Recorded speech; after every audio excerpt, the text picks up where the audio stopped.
Good afternoon and welcome to another edition of Working for You.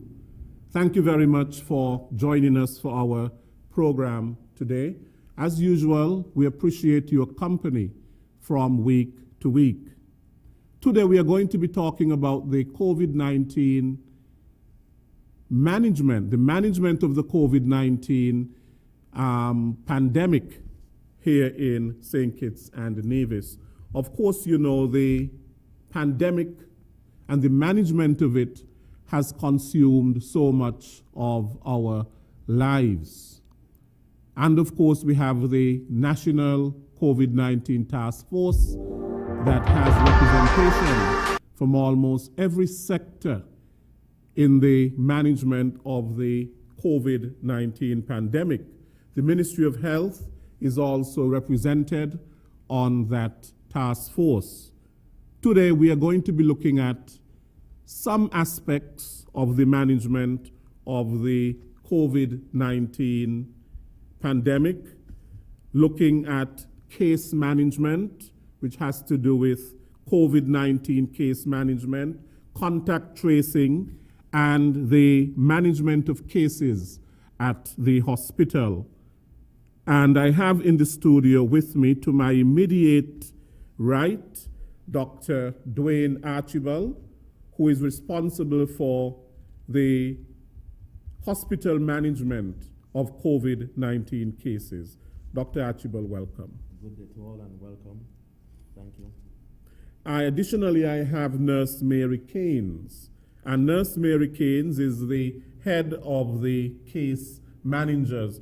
Each case is assigned a case manager, from what I understand, and Nurse Keynes heads that sector, that area. And then I have, welcome, Nurse Keynes. Thank you for having us. Then I have Mr. Joseph Markman, who is the leader of the contact tracing team. Mr. Markman, welcome. Thank you for having me. Right. I began by saying that the COVID-19 management, the management of the COVID-19 has consumed a lot of time, it has consumed a lot of energy, and of course resources.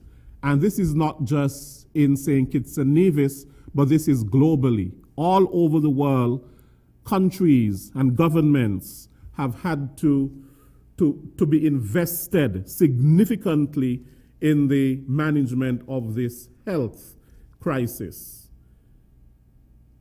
The management of cases, COVID-19 cases, here in the Federation, Nurse Keynes, falls under your leadership. Now, could you tell us the roles and responsibilities of case managers?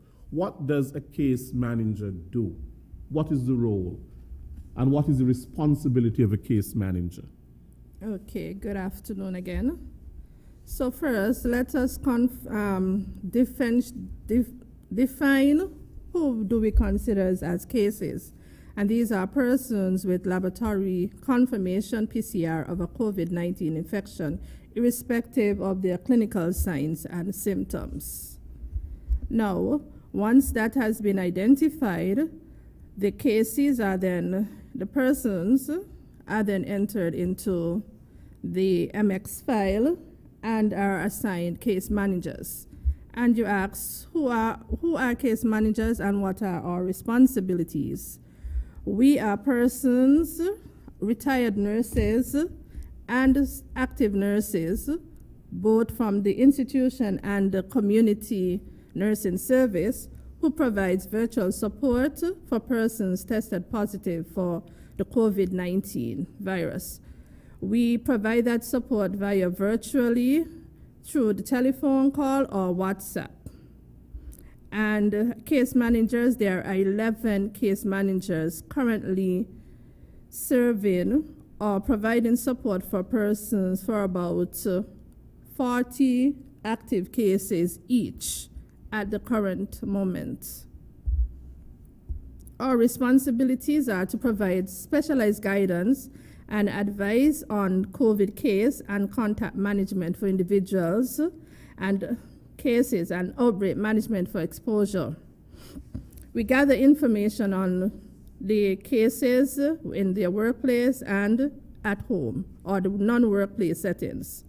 We identify their needs to resolve any issues they might be experiencing at the moment, provide information and arrange for support for these individuals. And this is done virtually, as I indicated. We notify, the cases are notified of their status, right? And then we in turn do a complete health assessment and identify persons' contacts and provide appropriate counseling to these cases, their contacts, and the possible exposures.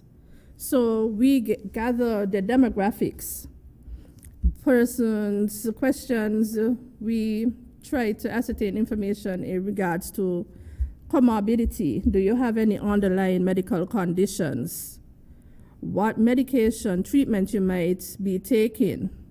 We ask about their status when it comes to their medication, the amount of medication do they have, because the isolation period, during the isolation period, they are not permitted to leave their homes and their family members might be quarantined also. So we have to ensure that they have an adequate supply of medication for those 14 days. We also ascertain the family members, persons who are in the home. We need to know about the other members at home. Are they asymptomatic or symptomatic? If they need any medical support. And we have a team of doctors that support us in terms of providing that additional support virtually for cases. We also help assist in terms of isolation. Persons are encouraged to isolate at home in their homes. But if the home situation, the living situation is not conducive for isolation, the recommendation is made for isolating at a facility. So we'll make the necessary arrangements for that persons to be transferred to an appropriate facility, where we continue our monitoring, and our monitoring takes place on a daily basis, where we get in contact with these cases. We find out how they are progressing, if their condition has worsened, and if they need that additional medical support. Okay, Nurse Keynes, thank you. Now you mentioned in terms of the cases. Now, is the COVID-19 information kept in a database? Do you have a database where you keep all of that information? For example, in terms of the cases, the positive cases, the demographics, as you mentioned, the biographical data, and all of that. Is that stored in a database? Yes, it is. Mm-hmm. Okay. So the reason I ask that is because if it's in a database, the information is readily accessible through that database. And of course, through that database as well, you can gather information in terms of, for example, what age range is coming down with the virus. Yes. Areas that are more infected, geographical areas, and things like that. Yes. Right. Now, Mr. Markman, every infected case of COVID-19 has had contact. Correct. With someone. And could you explain what happens when it comes to contact tracing? What is it? Okay. And how do you trace? Okay. So let me start first by defining what is contact tracing. No, contact tracing is a process where we identify, assess, and manage persons who have been exposed to a disease to prevent onward transmission. Now, you realize that I've said disease. I did not say COVID-19 alone, because contact tracing has been around for a very long time. And it's something that the Ministry of Health, Environmental Health Officers, we have been doing since before COVID-19. Now, if we get specifically into COVID-19, and we ask, a lot of persons ask, you know, why do we need contact tracers? Why are contact tracers there? If we get specifically into COVID-19, it's simple. Contact tracers, as long as they're systematically applied. Now, the contact tracing will break the chains of transmission of COVID-19, and it is it's an essential tool for public health, for controlling the COVID-19 virus. So this is why it is needed. If you go through the process by which we do contact tracing, I can start where contact tracers will get the information. That information is sent by me as the head of the contact tracing division. I would send that information to contact tracers, assigned the specific cases to contact tracers. They would start by contacting this case, letting them know, you know, you have tested positive, and they would start and engage that case in a conversation. Now, the reason for engaging that case in a conversation is because we need to ascertain the contacts, and we need to ascertain who are true contacts, because not everyone that, you know, may have stopped by for 5 minutes is a contact of a positive case. I could use Nurse Keynes as an example. Nurse Keynes could have been a positive case, but, you know, stopped by, just picked up something from her. That does not necessarily mean that Nurse Keynes is a contact. So they have to ascertain what a true contact is. And a true contact is considered as someone who has been in contact with a positive case for more than 15 minutes. And this has to be substantial contact, which means not wearing masks, not physical distancing, not, you know, hand sanitizing and things like that. So you have to ascertain that information before we can move forward. After contact tracers would have had that conversation, and they say, okay, you know, John Doe, Tom Jones, you seem like you are a true contact of this person, then they would call them, give them the information that they need to give them. Bear in mind that contact tracers do not share the name of the positive case. This is something that persons may have been misled and think that the information is not confidential, but this information is 100% confidential. Contact tracers do not share the name of the positive case. So they call, they'll let you know that you were contact of a case, and then we'll start giving you instructions, or we start asking you questions, engaging you in a conversation as well. So, because we have to verify two things. First, your vaccination status, because that is going to tell us how long you're going to be in quarantine and if you're going to be in quarantine. So, for a vaccinated person who is a contact of a case, now, if you're not living in the house with a positive case, a vaccinated person, essentially under the new regulations, does not have to quarantine.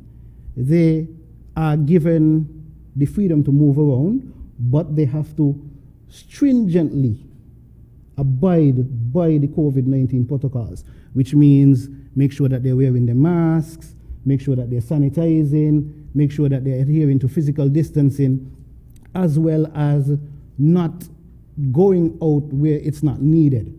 So if you know you don't have to go to this place, you will cut back on the places that you go, the persons that you see, just in the event that at the end, when we do your 7-day test, which that's when you're tested, on day 7, you come back positive, at least we can know the footprint. And then there's a reason for that I'll let Dr. Archibald explain a little later on, why fully vaccinated persons are allowed to move around after being, you know, identified as a contact of a case. Now, let's move on to an unvaccinated person. Now, an unvaccinated contact not living in a house with a positive case is quarantined for 14 days. They're quarantined for 14 days and they're tested on day 14, which means there's no longer an initial test. There's a test on day 14. The only way that there's a test done before day 14 is if that case, or if that contact, starts developing symptoms. I'll also let Dr. Archibald speak to that when we get to that area. Moving on, you're tested on day 14, depending on your test, if it's negative or positive, then we'll move forward to let you know if you have been released to reintegrate into society or if you would have to be quarantined for a further period if it's positive. Moving on to, just moving down on the line and moving on to persons, because this has created a little bit of a buzz in terms of persons trying to clarify, but persons who are living in houses with positive cases, who are fully vaccinated. Now, you have to listen to this carefully. If you are living in a house with a positive case and you're fully vaccinated, you are allowed to move around, but there are stipulations. That case has to be isolated properly in that house, in that dwelling, which means that case have to have his or her own room, his or her own bathroom, and the shared spaces that they use have to be cleaned with sanitizer, so they have to be sanitized. Physical distancing has to be maintained, as well as wearing masks and doing all of the COVID-19 protocols that you're accustomed to doing, but you're going to have to do them at home. Now, you may ask, how do we know, or how could we be sure that these persons are doing what they are supposed to do? That's where the case managers come in. So case managers would monitor, they would assess the situation, they would speak to individuals, and they would have a clearer picture of what is going on at home. If for event the case manager may feel like, hey, this person is not being very truthful, they don't sound like they're being truthful, there are special units that we have that we would deploy to that area to check and make sure that the living situation is as it is said it is. So that's how it comes when it comes to, so I hope I've cleared that up when it comes to a vaccinated person living in the house with a positive case. Now, the unvaccinated person living in the house with a positive case is straightforward. You have to quarantine for the time until that case recovers. You would be tested on day 14, which is the retest time for a positive person with COVID-19. So you would be retested on day 14 along with that case, and as long as everyone is negative, then that's when you will get your clearance to reintegrate. I hope I've touched on everything. If I've left anything out, you can feel free to ask. Right. So the contact tracing process begins with the positive case of someone. Correct. Now, in order for you to trace, you must interview that positive case. Correct. To find out who their contacts would have been. Now, that depends on the honesty, of course, of the individual, so that you can rely on the information and so on. Now, do you think that your contact tracing has been effective in that regard? No, I wouldn't say think. I know that it has been effective, because if you look at the statistics, you look at the numbers, you can see that other places that have not employed this stringent contact tracing that we have done, the numbers are way higher than us. So you can look at the numbers and you can see that the contact tracing has been working. Some might say, oh, the numbers went up a little higher, but they're coming back down, which means that contact tracing is and will always work. So you have data. It is data proven. It is. That the contact tracing has been effective. It is. It is. It is. We have data. It is. Okay. Right. Now, you mentioned in terms of the facilities, of a home, for example, people having their own bathrooms. You mentioned in terms of their own rooms and things like that. If a vaccinated person lives in that house, now the person who is positive must be in isolation, must have their own bathroom, and must have his or her own room. Correct. Now, what if that is not the case? What is the alternative? So the Who alternative moves? The vaccinated or? No, usually in situations like that, when the case manager would ascertain, well, okay, the living situation for this person is not conducive to, one, curbing the spread of the virus, or two, for allowing the vaccinated person to move around, then the case manager would make an assessment and they would make a recommendation to have this person, this positive case, moved to a facility. So we move the positive case, and then we do what we'll make the assessment from then after we move the positive case. Is it easier to move the positive case or the vaccinated case? I think it's Could easier you ask the vaccinated case to move? Sure. Yeah, Dr. Archibald. Okay, so these cases we deal with on a case-by-case basis. And of course, we're not following any hard and stringent rules. But there are times when it's best to move the vaccinated case because the case managers assess the situation, and sometimes we have times when they're non-vaccinated, there's a positive, and we're unsure the status, the COVID status of the unvaccinated. So with that unsurety, it's best to move the vaccinated one. We of course have to check the status of everybody in that house first. And after that comes back, then we can decide whether we move the vaccinated one or not. But it's not always the case where we move the positive case.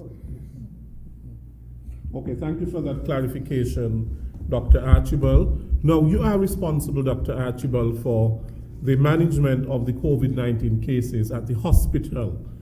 And first, I want you to tell me how many cases do we have at the hospital, and when would it be deemed fit for somebody to be admitted to the hospital?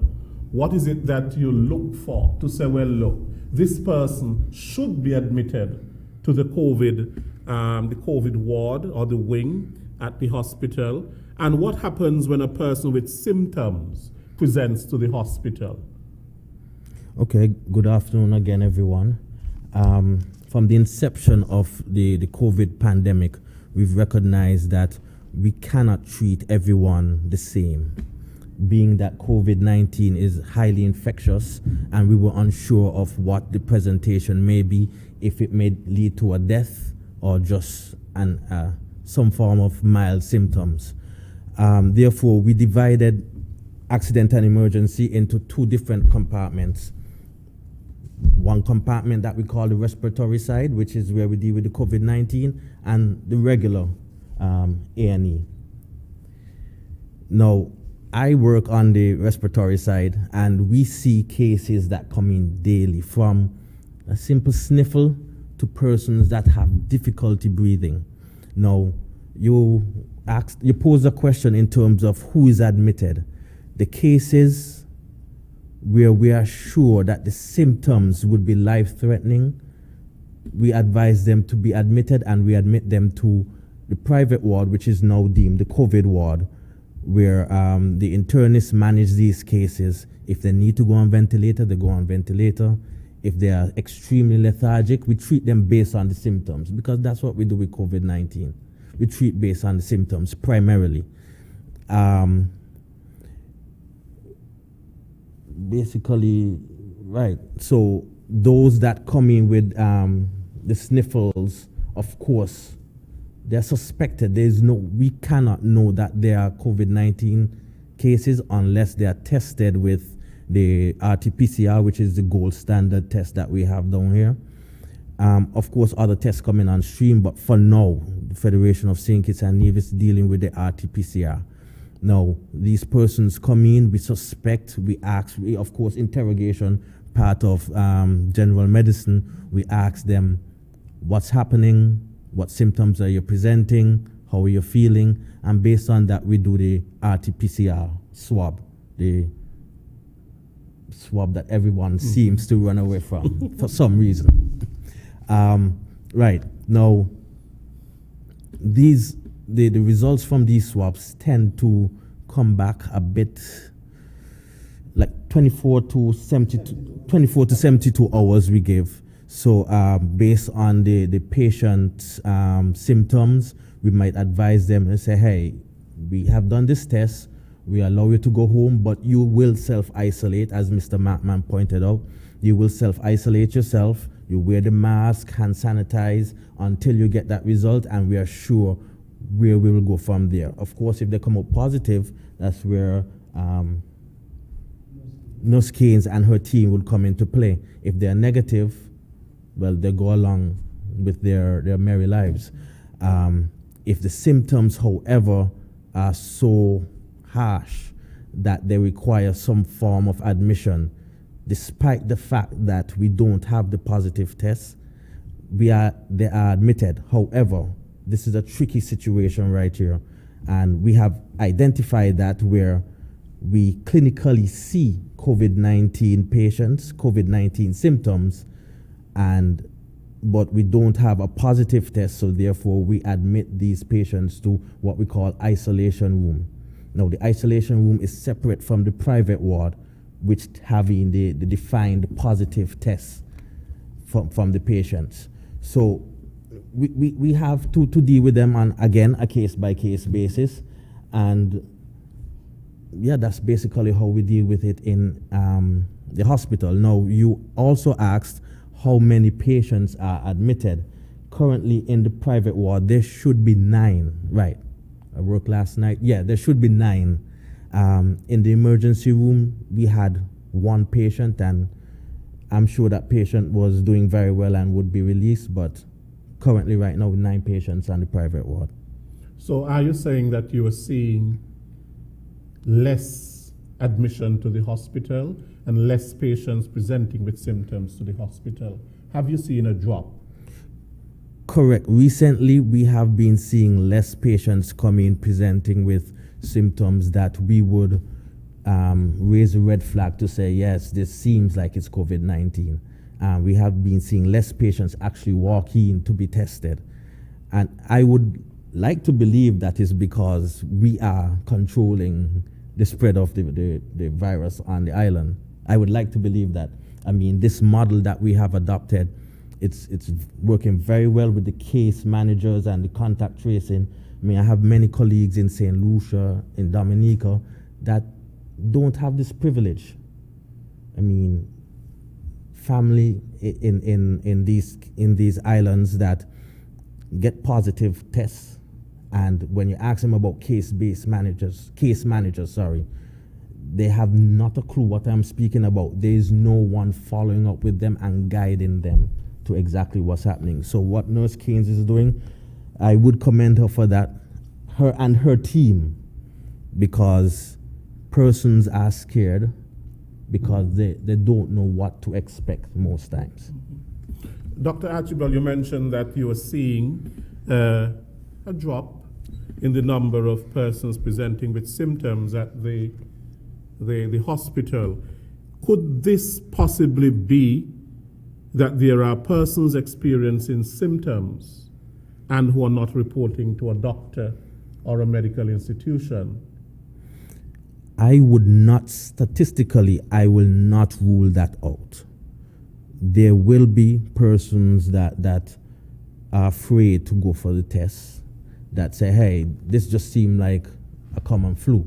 In fact, before I entered in here, I got a phone call, someone asking me to define the difference between the common flu and COVID-19. That's because they think based on the symptoms, they can say, hey, I don't need to come up for a COVID-19 test. But that's why we are here right now. We are here to assure the citizens of the Federation that, hey, we have a model out, the case manager model, that will actually help you if you are sick, and we will help you to get better, and we will help stop the spread of the pandemic, basically. I'm happy that you mentioned that, because there are many people who believe that COVID-19 is just the flu. And in fact, a lot of them say it. So what is the difference between COVID-19 and the flu, since it is not the flu? Okay, so both COVID-19 and the flu or the influenza are viruses, and unfortunately they do present with the same symptoms. However, what has been seen based on scientific research is that COVID-19 predispose their patients to have the formation of blood clots, many of them predominantly in the lungs, causing respiratory distress, or that is difficulty breathing. So most of our patients that are actually admitted to the ward cannot breathe properly. Unfortunately, some of them require a ventilator to assist with the breathing. Influenza, the flu or the influenza virus really pushes a patient or a case to that state. So we can say that COVID-19 is a tad bit more dangerous than the flu, than the common flu, and we should be concerned about it. Okay, now you mentioned also that people who present to the hospital with symptoms, to verify if they have COVID-19, a test must be done. Correct. A COVID-19 test, or what you call it, an RT-PCR test, Correct. must be done. Now, I live in Keon, and I have symptoms of COVID-19. Do I jump on a passenger bus, take one that will bring me into Bastille, and then take another one up to the hospital to get tested? What are the dangers there? No, I'm glad that you asked that question, because situations has arisen from those kind of situations, and it can cause to the pandemic becoming much worse than it is. Again, in the inception, there was the 311 system put out where persons with questions on COVID-19, that is the symptoms, how to manage it, what to do, they just call 311. The 311 operators would then advise you to exactly what to do.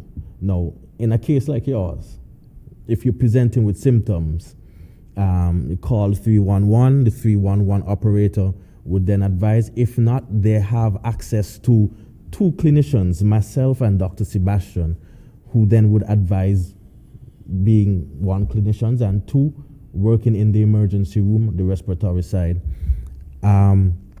There is what we label a COVID ambulance. Ambulance retrofitted to deal with COVID patients, and the emergency medical staff that will be fit with PPEs, personal protective equipment, to deal with patients like these, just in case that they are positive. So that is to say, in summary, the person would call 311. 311 would then advise them that, hey, you would need that ambulance, and then 311 would then ask the ambulance to go for these persons, of course sharing of phone numbers so they can coordinate exactly where the address is and how they can collect them. Then they bring them to the emergency room, where the physicians on the respiratory side will then manage the cases. Okay. Now, I suspect you mentioned, of course, the dangers of somebody taking a bus and coming to the hospital and things like that, because there are possible cases Correct. of COVID-19. They have the symptoms, but they are not sure. And while traveling to the hospital, they can infect others. Correct.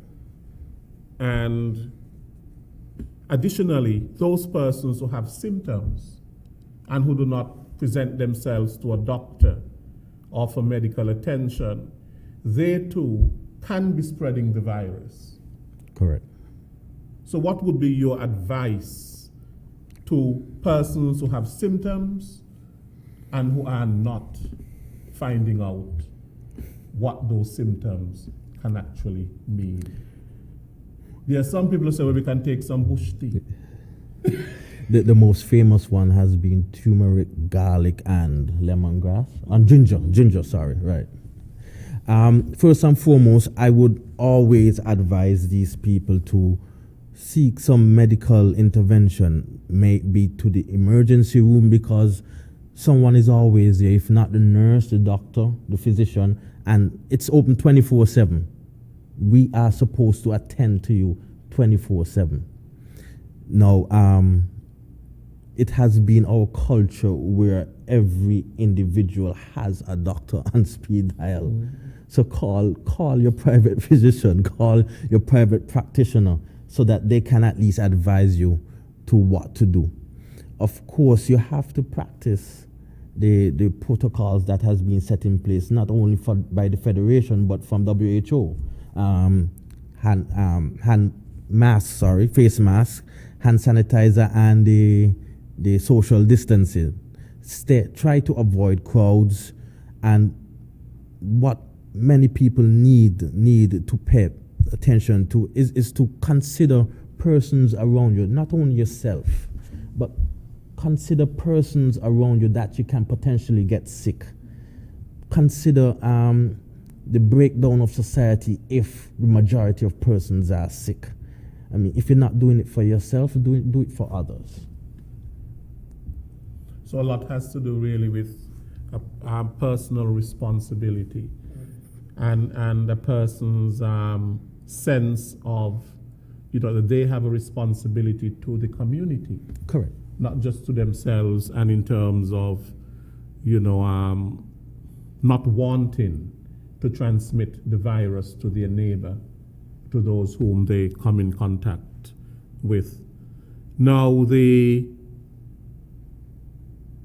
results from tests, COVID-19 tests. Who is responsible for Nurse Keynes? Who is responsible for communicating those results to the person who has COVID-19? Positive, yes. Is it the case managers? The cases are notified of their results from a team from Mr. Markman's office. They are the ones who do the notification, and then we in turn get the names and contact numbers for those cases after. Then we make our contact. Okay. So when a person is notified of their result, then that is when they can leave the isolation phase. So you're talking about a negative result? A negative result. Correct. And they have to have two negative results, from what I understand. No. So protocols have been adjusted, and it's only one negative result now after, testing positive for COVID-19, doing your 14 days quarantine isolation period, and if you have that negative test after the 14 days, then you are released. Now, I'm the person that's responsible for making those calls.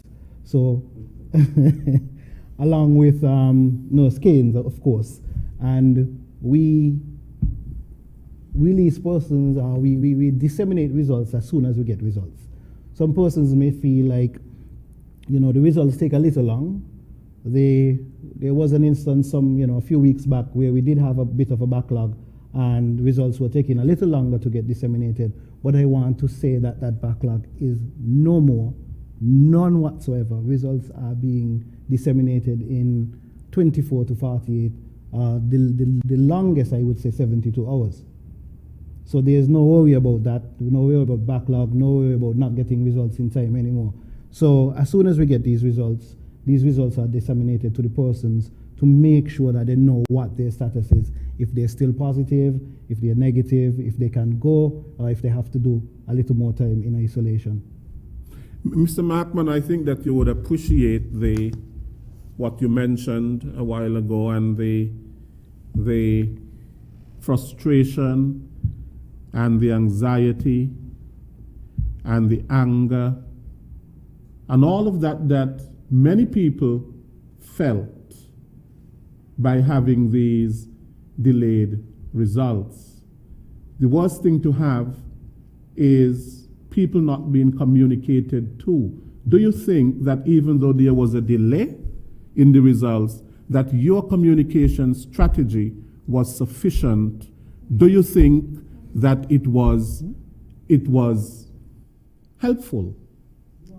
The communication that we would have given communication to case managers, so they would have been armed with the information. Myself and my team as well would have been armed with the information. So we were constantly communicating with persons as well as we can. Now, as you can imagine, we had about 1,000 plus active cases at that point in time. Now, 1,000 plus active cases, multiply that by 4, because each active case would have at least 4 contacts in their household. Let's say, some persons might have to, but average 4 persons in their household.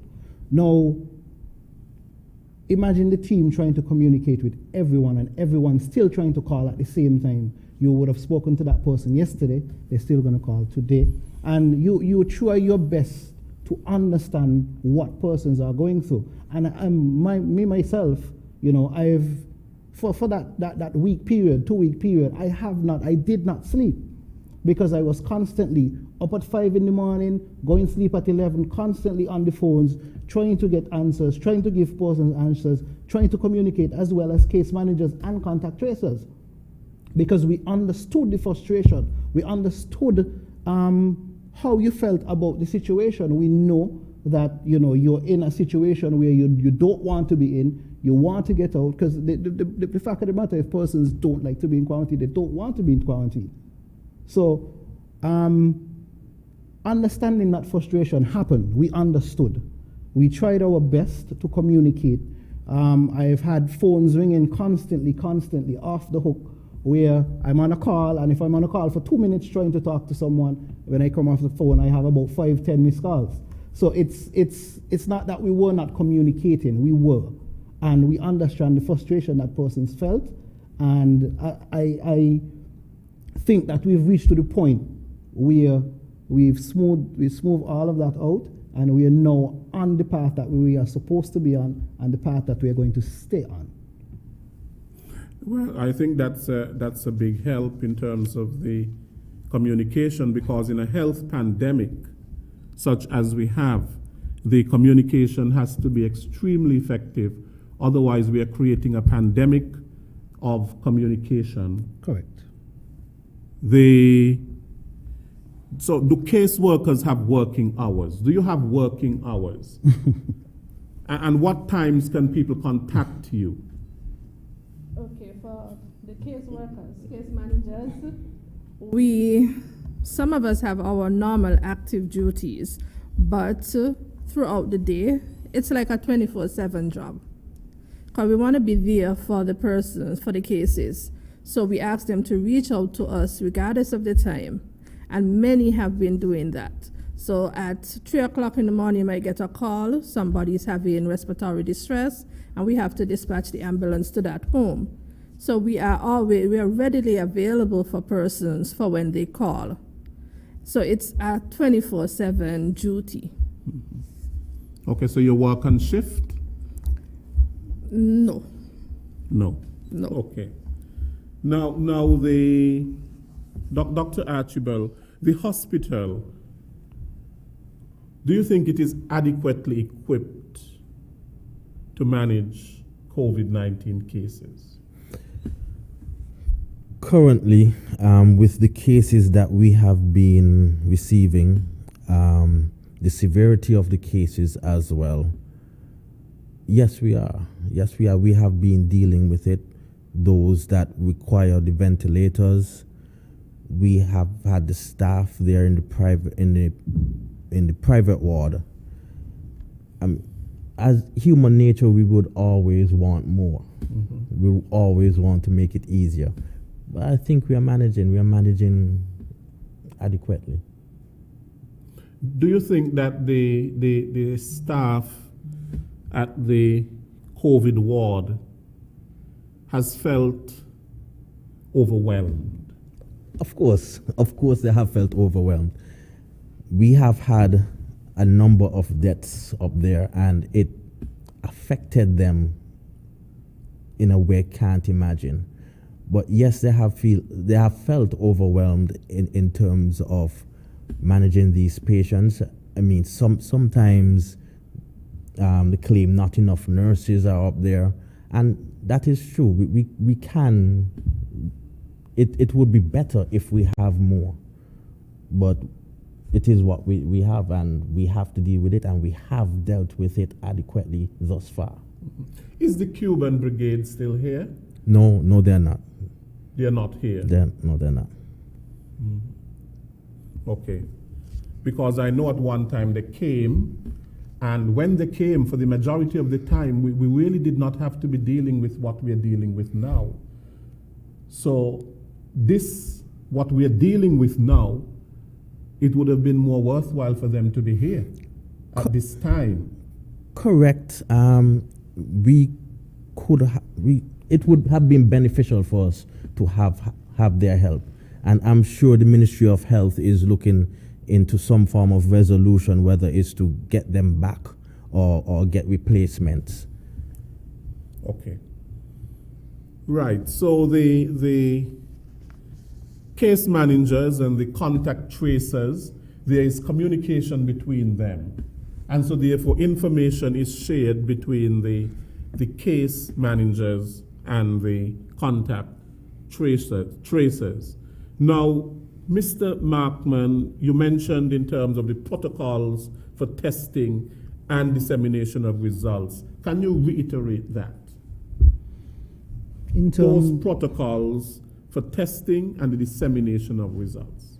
Okay, so basically, it's no longer we no longer have an initial test. So we test at the end of your quarantine period. In the case of an unvaccinated person, that person is tested on day 14, which is the end of the quarantine period. In the case of someone who is fully vaccinated, if that person does not live in the house with a positive case, that person is tested on day 7. If the person lives in a house with a positive case, they're tested on day 7 and then again on day 14.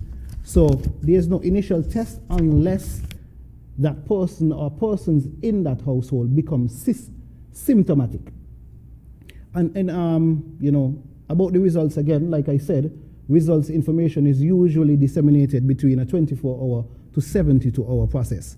And something I would have liked to add, and I did not get to add, in terms of communication, when we would have had the backlog, we would also need to realize that 1,000 plus cases with six contact tracers and it was about 7 case managers at that time. So if you can understand the workload, then I don't think you would even expect us to have working hours. It would be a constant 24-hour communication that we would have had with these persons. And we would have tried to make sure that persons felt as comfortable as possible, as well as provide them with whatever they would have needed. Apart from, speaking for the case managers, for Nurse Keynes, I know she would have been constantly sending out social service assistance to persons, as well as getting Dr. Archibald and Dr. Sebastian to make sure that these persons are well equipped with whatever medication they would have needed. So, yeah, Mr. Markman, I sympathize with you, and I sympathize with Nurse Keynes, and I sympathize with Dr. Archibald in the fact that you say that you really do not have work hours, but you really should. Because at the end of the day, you have to take care of your own health as well and well-being. And you need time for yourself. So the issue is not that. The issue is that you need more resources. You need more human resources so that people can work on shift and that sort of a thing, and that is not happening. And so when you burn out, what will happen? That's a good question. That's a good point. But I'll let Dr. Archibald and Nurse Keynes speak on this one. For the case managers, we have brought on more persons, more retired nurses to assist us. So we did bring on 4 more case managers, making the numbers up to 11. So we have 11 case managers currently. And do you think that's adequate? The numbers, persons are recovering, the numbers of recoveries have increased greatly, and the number of active cases has dropped. So for the current moment, yes, it's adequate. And in the event that things start to soar again, then we can increase the numbers. Okay. Now in terms of what verification process is in place to ensure very little incidences of false positives or false negatives? Because sometimes people question the numbers in terms of the positives and the negatives. Is there a verification process in place There are some people who can't believe that in a small country like ours, that we have 1,000 cases, 900 cases, and all of that, and some of them are actually doubting it. Okay, let me speak to that one. Now, when we do get the results of the test back, we usually see, and I guess Mr. Markman can also jump in here, we get positive or negative, when in actuality the lab tech is reading the viral load, the quantity of virus that is in the body of the infected person that can cause some form of spread of infection. So when we usually get the cases where persons say, hey, I can't be positive or I can't be negative, but the lab has the actual value of the virus that is present in the case.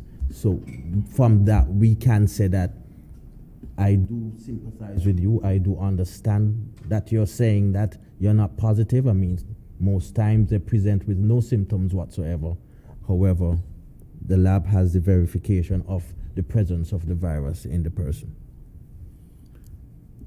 Have there been any mistakes in terms of the results? That somebody would have been given a positive result,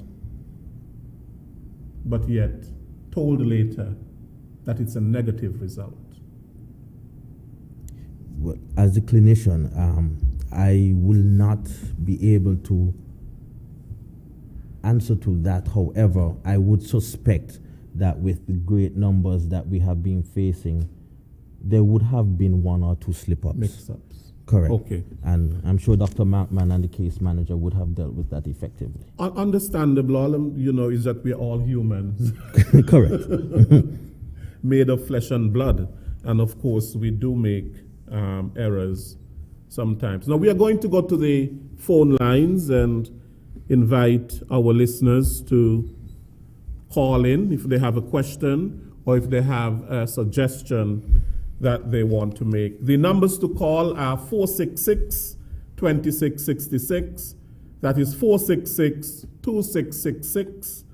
The cell numbers are 662-8674, 662-8674, 767-4765, 767-4765, and the overseas number is 1-239-645-4500.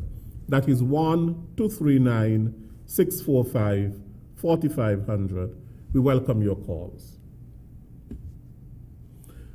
Okay, Dr. Archibald, can you speak to the importance of vaccination and what you're seeing in terms of the persons presenting at the hospital vis-a-vis their vaccination status?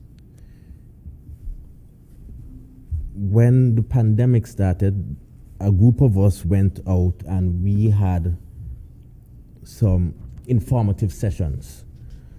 And we spoke to the vaccine being ideal management because it does not stop the person from acquiring the virus. However, it stops the gravity of the presentation. That is, it stops the severeness, the severity. The person would not end up on the ventilator. The person would not end up in respiratory distress or difficulty breathing. However, would have a sniffle, a cough, a mild headache. Now, we have been seeing that in the hospital. That is, we have been seeing the majority, I won't say all, because there are some exceptions to every rule.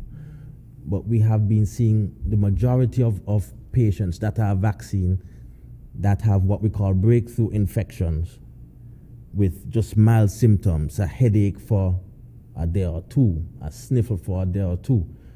And of course, this leads to the psychological dilemma where they say, hey, I can't have the virus because I'm not sick. However, you are vaccinated. That's why you're not sick. Okay, we have a call. Working for you, good afternoon. Good afternoon, Mr. Williams. Yes, good afternoon. And good afternoon, Dr. Archibald. Good afternoon. Good afternoon. I'm going to tell you, bro.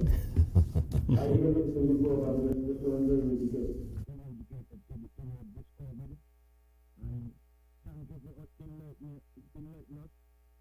And the situation at the hospital. Now, why are you leaning to this afternoon? Now, there's a lot of people going on with a lot of fake news. I'm saying all kind of things about the vaccination. Saying all kind of things when somebody take the vaccine. Just put it from the phone to this person take the vaccine and they're dying, and nothing like that person. And all kind of fake rumors are spread. And the class not everybody and the doctors the man talk. So nothing you can do to these people who are spreading these fake news. You can do the law. So guide them people from stop doing these things. Because everybody is here on the COVID is real and killing people when you out the world. And it starts here in the Federation now. We don't got 21 deaths. And people still ignorant to the fact. Still saying all kind of things about the vaccine and about, spreading news of because he took the vaccine, he did, because he took the vaccine, this happened to him, and because he took the vaccine, that and that. Everybody know that in every medication effect, some people body allergic to medication. Like me, my body allergic to sulfur. I can't take the medication with sulfur in it. Why because it itch up my skin and broke out my skin. So I will have to listen to after here what you can do with anything to do to those people who are often spreading these fake news. All right then, wonderful program.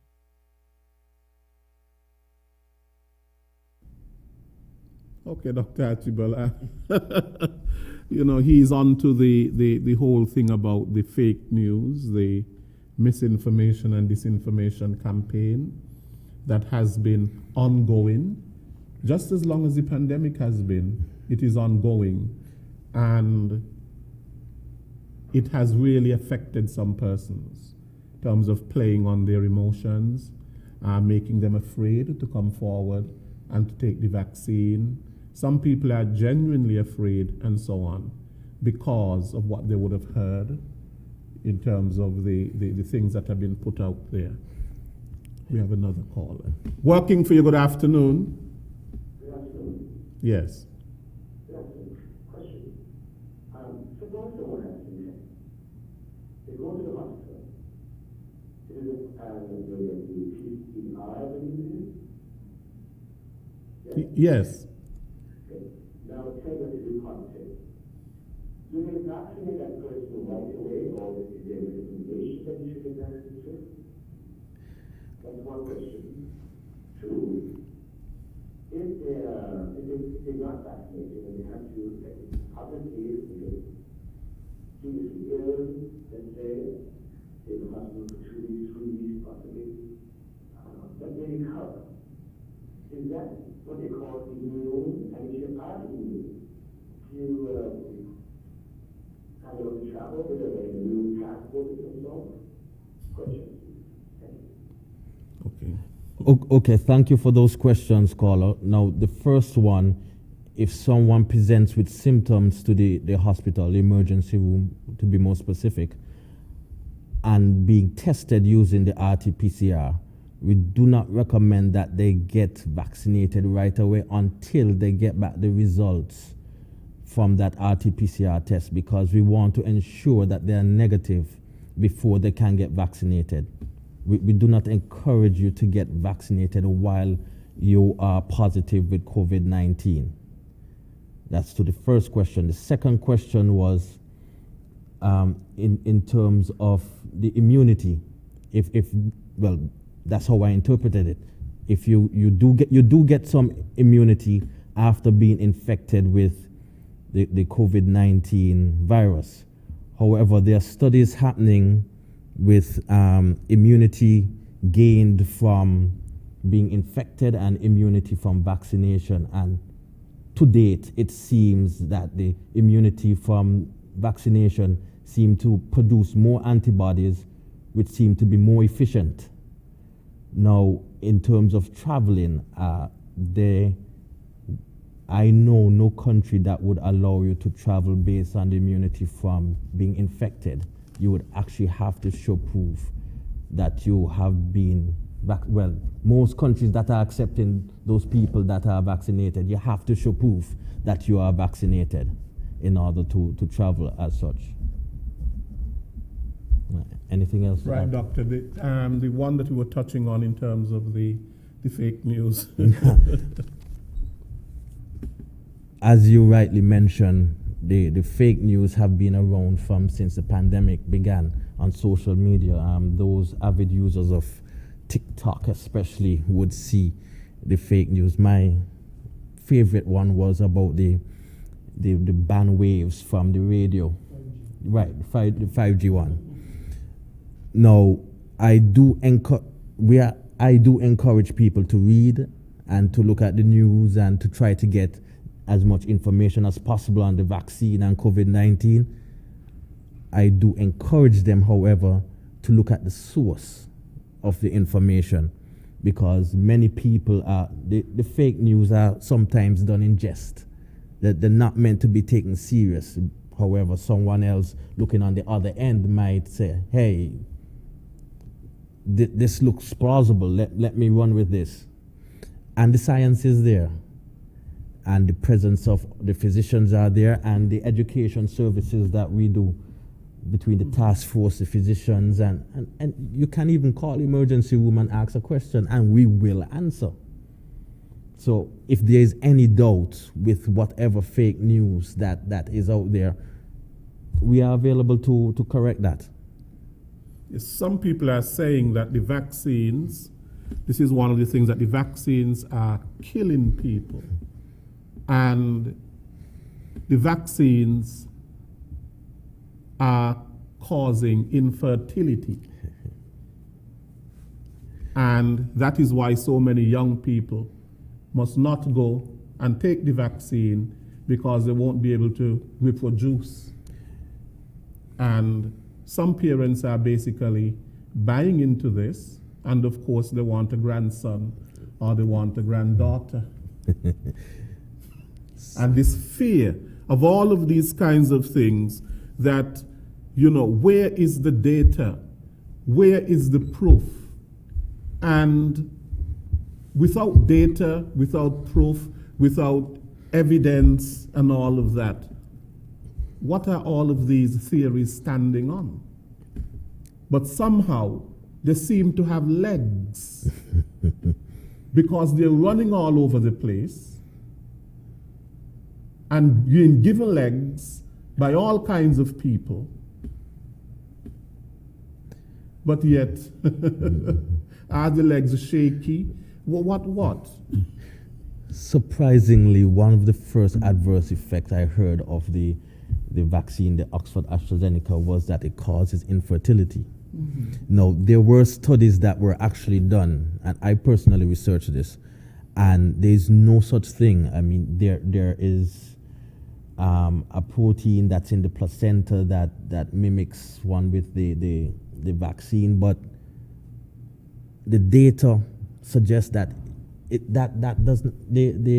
that theory is not plausible. There's no infertility produced by the vaccination. That's one.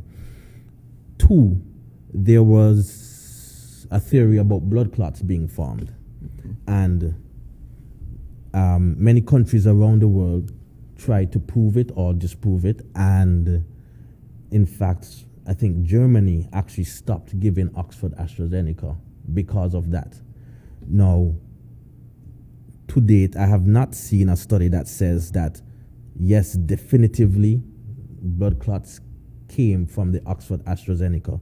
However, there is data saying that it's possible, and the percentage of it likely happening is very low, extremely low.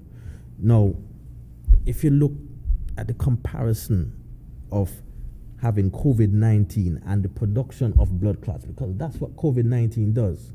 It produces the blood clots. Now, the production of blood clots from having COVID-19 versus the production of blood clots, possible blood clots having the vaccination, there is no comparison there. There is no comparison whatsoever. You will definitely get blood clots from COVID-19, whereas the vaccination, you're not sure. And then again, the Ministry of Health has provided an option in terms of which vaccine you want to take, whether it's Oxford AstraZeneca or the Pfizer. So if you're afraid of the blood clots, the Pfizer is there as well. So there's no excuse why one should not be vaccinated. Mm-hmm. Now, the whole question of, sometimes they say, like the caller asked in terms of that natural immunity. What's the difference between someone who gets COVID-19, who is fully vaccinated, and someone who gets it, who is not vaccinated at all? How does the body react? We have a caller. Working for you. Good afternoon. Hi, Mr. Williams. Good afternoon. Good afternoon. Good afternoon to you and your panel. Good afternoon. This is William Hart, the Dean of Education. Mr. Hodge. Hello, PS. I could not allow this program to finish without calling in to give my appreciation to the panel, collectively and individually. I didn't know that I was such a celebrity, Mr. Williams. After the news break, after I said that I was positive with the COVID virus, the news spread like wildfire across the globe. But I want to say up front, thank God for the vaccine. And if there's anybody out there today that is hearing my voice and has not yet taken that vaccine, they don't need to get to the finish or get to a health center to be vaccinated. It is clear that the vaccine is safe and effective. I didn't feel sick one day, which means that I was asymptomatic. And so for me, it's gone first, and then that vaccine second. I want to say thank you to Nelson in the foundation. She was my case manager. And she called me every single day, different times of the day, early, midday, late afternoon. And I really felt appreciated that someone was checking up on me. Apart from my family and friends. This was a professional person checking in with me daily. And it made a lot of difference. So, to the manager of the case manager, the head person here in your studio, I would want to tell her to say thanks to Agent Cindy for checking in with her cases. I want to say Mr. Markman has been a tower of strength in this process. He has worked 200% with the Ministry of Education to get our children and teachers, another person who works in education, tested quickly, get the results back quickly. We know that the system got backlog and so on. But Mr. Markman deserves a medal. He has done a tremendous job. Himself and the Chief Education Officer, Mr. Francis Mark, they have worked collaboratively to manage the cases that arise in our schools and to ensure that our children and teachers get back to school as quickly as possible. It would go for everybody 100% because he's only one person. But I want to say to you, Mr. Markman, thank you on behalf of the Ministry of Education. Dr. Ansel has been a champion in this thing here. When the Ministry of Education organized the sensitization sessions for teachers, he did several of those sessions. And as I said before, when he spoke at Keon Primary School, he didn't come from his house, he came from work. He had worked the night shift at JNM, and instead of going home, he came to Keon to deliver his message to our teachers.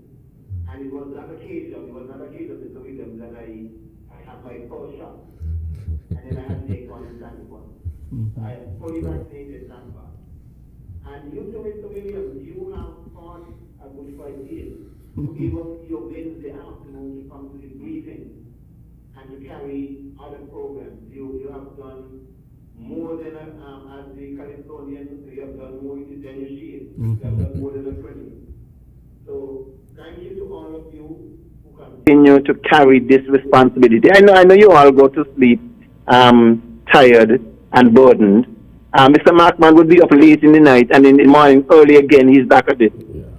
And so, you know, we really got to express our appreciation on behalf of the country to these people and others who are fighting the good fight. Thank you very much, Mr. Williams. Okay. Thank you. Thank you very much, P.S. Hodge. You are so kind. Now, we were talking about the vaccinated and the unvaccinated, and in terms of the body and how the body would respond to someone who is vaccinated, fully vaccinated, and someone who is not, someone who contracts the virus. So recently there were some studies that came out in the US, I think it was Nebraska, that spoke towards persons that acquire what we call humoral immunity, or immunity after contracting and getting better from the presence of the COVID-19 virus. They have so amount of antibodies that protect them from acquiring the virus once again. However, if that person happens to be fully vaccinated, the quantity of antibodies for protection is at a much higher level. So they're much secure, they're more safe from acquiring that virus once again. So there's a lot of encouragement for persons that have had the virus already to get vaccinated as quickly as possible so that they can reach this standard of immunity against getting the virus once again. Mm-hmm. Is it that someone who is fully vaccinated, for example, that their body would have already learned how to react to the virus, while someone who is unvaccinated, their body now has to learn from scratch how to respond? Correct. The immune system can only produce antibodies against what it has come in front of. That is, if there was no presence of the virus before, there can be no antibodies. Now, the vaccine provides an artificial way of actually producing the antibodies, and then there's the presence of the virus itself. And now, each one of those have different mechanisms of producing the antibodies, but either which way, they do produce antibodies. So it's antibodies on antibodies, which gives double the protection. Mm-hmm. Now, all the people who have taken the vaccine and somehow who have comorbidities, should they be given a booster shot? That is a third shot, because looking at the news, I'm hearing that the vaccine, the immunity of the vaccines wane after a particular time, especially for people who are immunocompromised and who are elderly. So the vaccine itself actually works on the immune system. It makes the immune system to make the antibodies. In the elderly, the immune system is not doing that great. So therefore, they can only get so much immunity from the vaccine. That is, they can only produce so much antibodies. Now, this is where the booster shot came into play. The mRNA-based vaccines such as the Pfizer and the Moderna, right? They actually did studies where they showed that after a while, the antibodies decreased. I think it was after 6 months, 6 to 9 months after the second shot. So what they suggested is that in persons that have a low immune system, a weak immune system, immunocompromised, they deserve to get the booster shot. So it would be the elderly, it will be cancer patients, it would be HIV patients, it would be patients, diabetics. That is why the doctors in the emergency room pay special attention to diabetics, because diabetes does affect the immune system itself. Do they pay more attention to patients with diabetes than hypertension? And are patients with hypertension just as much at risk with those with diabetes? Well, the hypertension is just as much at risk. However, the diabetics, the immune system is what we are concentrating on. So once we know that this person has the ability to be immunocompromised, as we say, or the immune system is affected to be weaker than it should be, we make sure we pay attention to that. Mm-hmm. You know, recently the former Secretary of State, in fact, the first black Secretary of State in the United States, General Colin Powell, died from COVID-19 complications. And there are those who have used that. He was fully vaccinated, mm-hmm. and there are those who have used that to say, you see, the vaccines do not work. But yet the evidence came out that yet he had a blood cancer, he had Parkinson's disease, he was severely ill, and he was thinking of going to get the booster, but he was too sick to get it. You see, and that case is quite unfortunate, and as it's defined as a breakthrough fatality, meaning that despite the fact that he was fully vaccinated, he still caught COVID-19 and he still succumbed to the complications. Now, we have to look at this case, again, case by case study, which what we have been doing here. Mr. Powell not only had age against him at 84, so his immune system would not have been as robust as it should have been, but he also had multiple myeloma, which was a cancer that affected the immune system. So he was the ideal candidate to get the booster. Now, I'm sure if he had gotten that booster, he would be here with us today. But unfortunately, those comorbidities worked against him. So at some point here in St. Kitts and Nevis, we will be advocating for the booster. So far, I've not heard any talk about it. When the question has been asked at the NEOC briefing, they're saying that, look, some people have not even had the first dose. So we are not yet talking about giving the third dose. Well, throughout the world, especially in the UN right now, there is a big debate on what they call vaccine equity. Why give the resources of vaccine to somebody to get a booster when there are those that have not received not even the first shot? So we have to take all that into consideration. It's a matter of ethics. Mm-hmm. Yeah, and you know, there are some people, Dr. Archibald, who are saying, you know, I know of one person recently who wanted to work in government, and he came looking for a job, and he said he was not vaccinated, and he had no intentions whatsoever of taking the vaccine. And when asked why he would not take the vaccine, he said, but I'm hypertensive. Well, this is a young person. And you hear that argument all the time, people saying, but I'm diabetic, I'm hypertensive, and so therefore I am afraid of taking the vaccine. What would you say to such persons? I have seen those cases time and time again. In fact, I have some personal patients that came to me and asked that question. I will encourage those kind of patients or cases to discuss with the private physician. From the inception, we have encouraged persons to go to the private physician and get a full checkup to make sure that you are adequate enough to take the vaccine, because these comorbidities can play on you. However, at such a young age, we wouldn't expect that his immune system would not be robust enough. However, still would suggest, hey, check your private physician, let them give you a full workup, blood works and everything, just to make sure that everything is on par, and also psychologically it helps. Mm-hmm.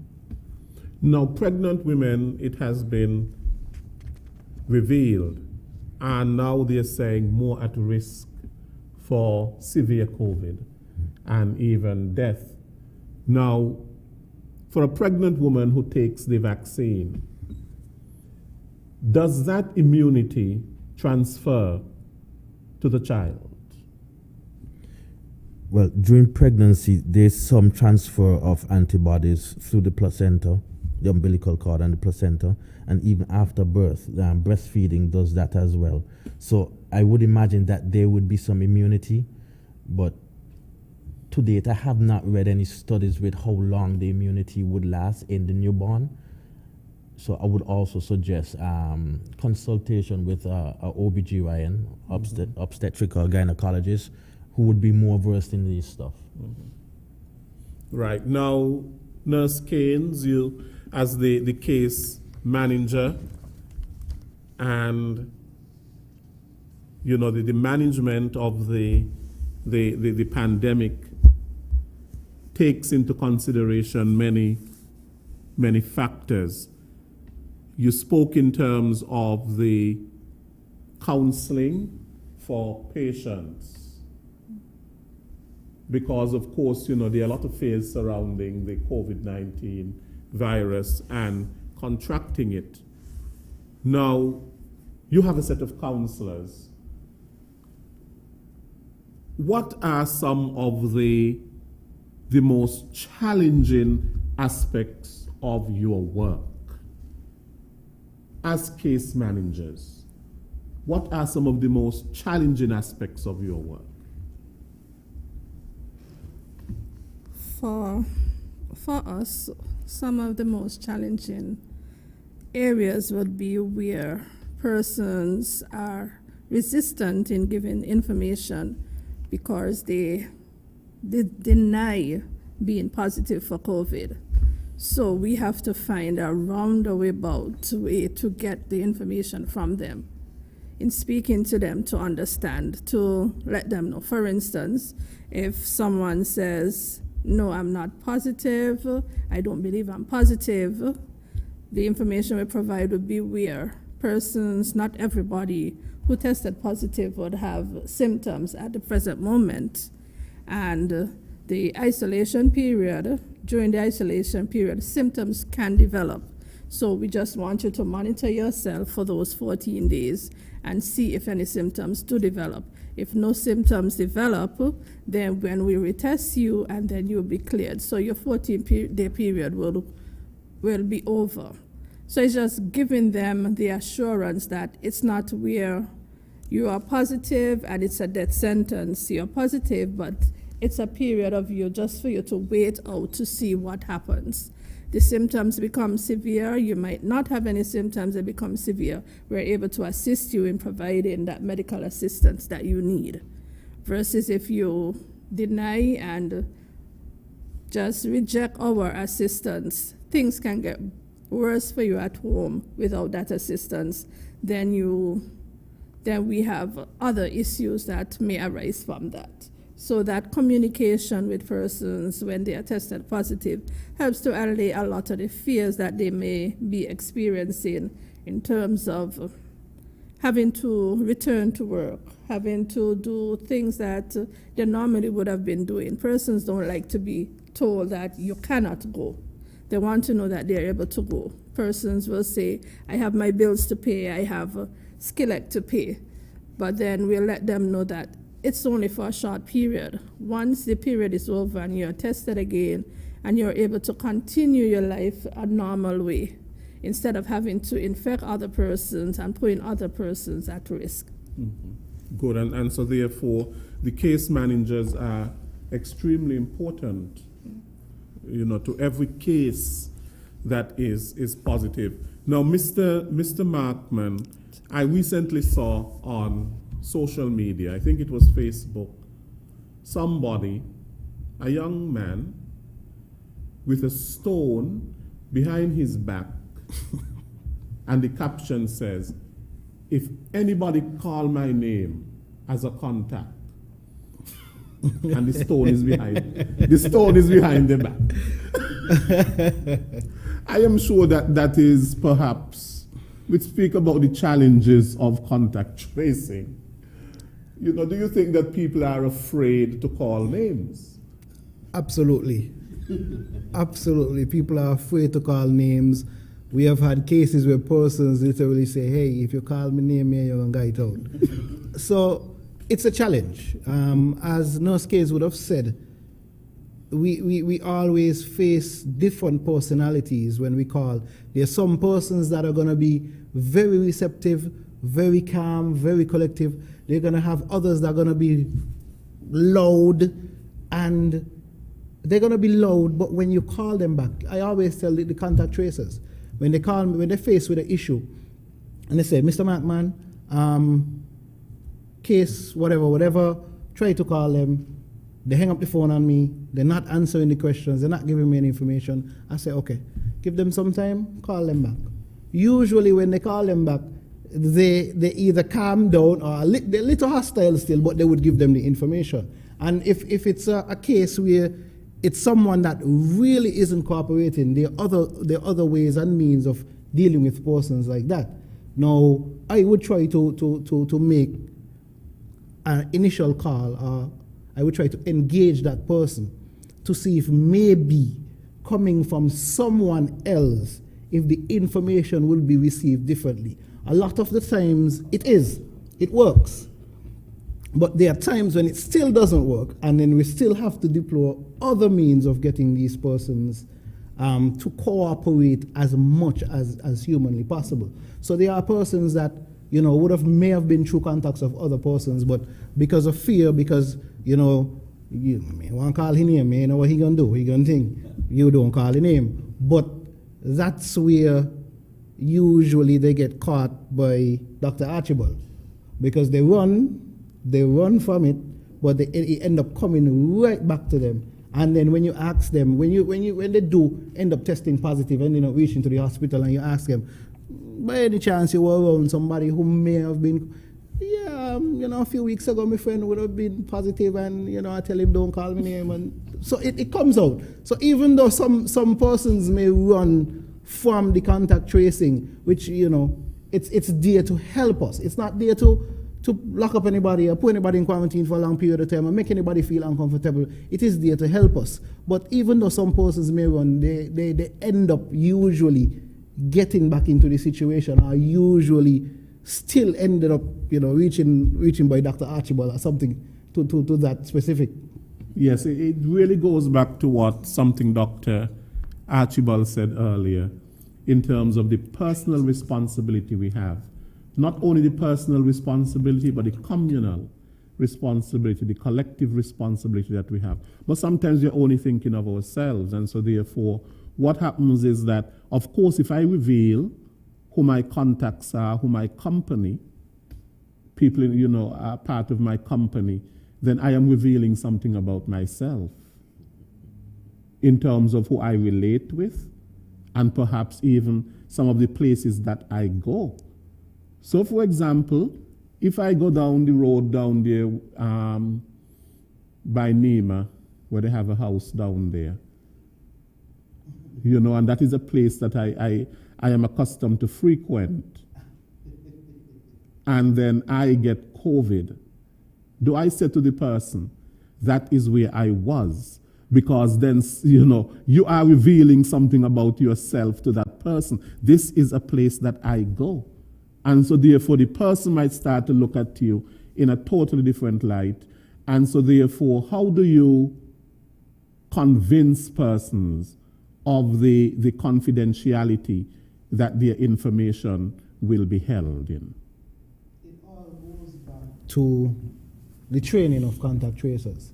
That's why when you said, even though I said we might only have 6 contact tracers, you have to take into consideration that these contact tracers are trained.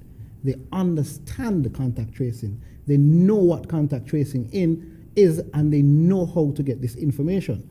So you have to have a level of understanding and a level of knowing how to engage with someone in order for them to trust you over the phone. It is very difficult for you to develop that level of trust from someone who, is COVID positive and now has to tell you, I went to this specific place.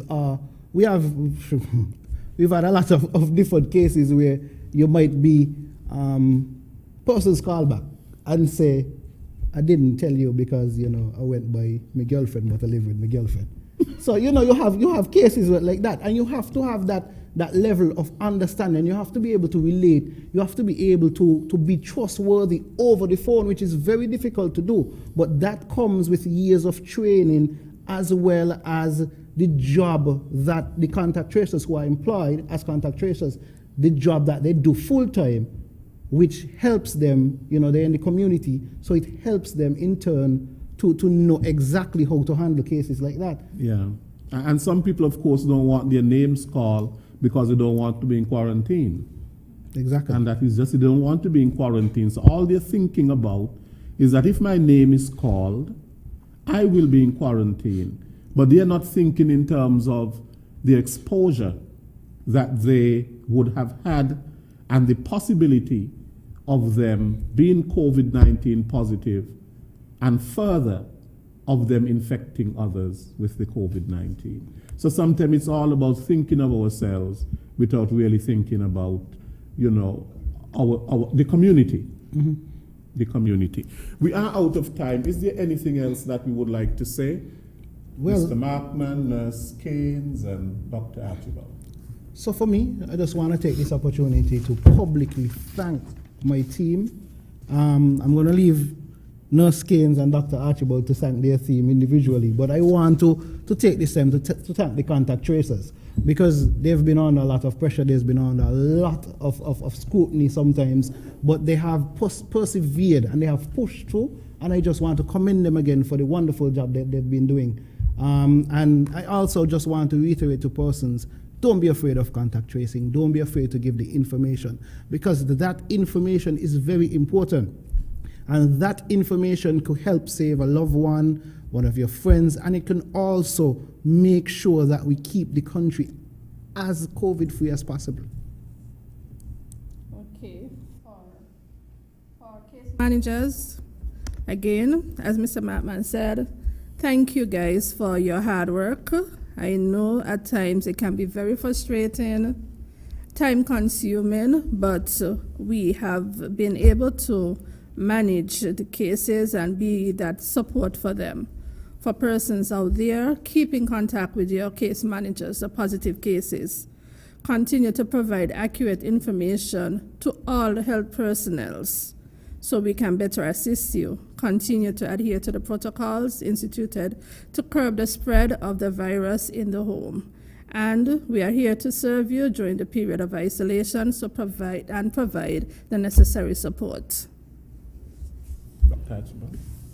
Okay, in terms of my team, we have been working without exhaustion, theoretically. And so I personally would like to thank them, the doctors at the emergency room, the whole emergency room, not just the respiratory side.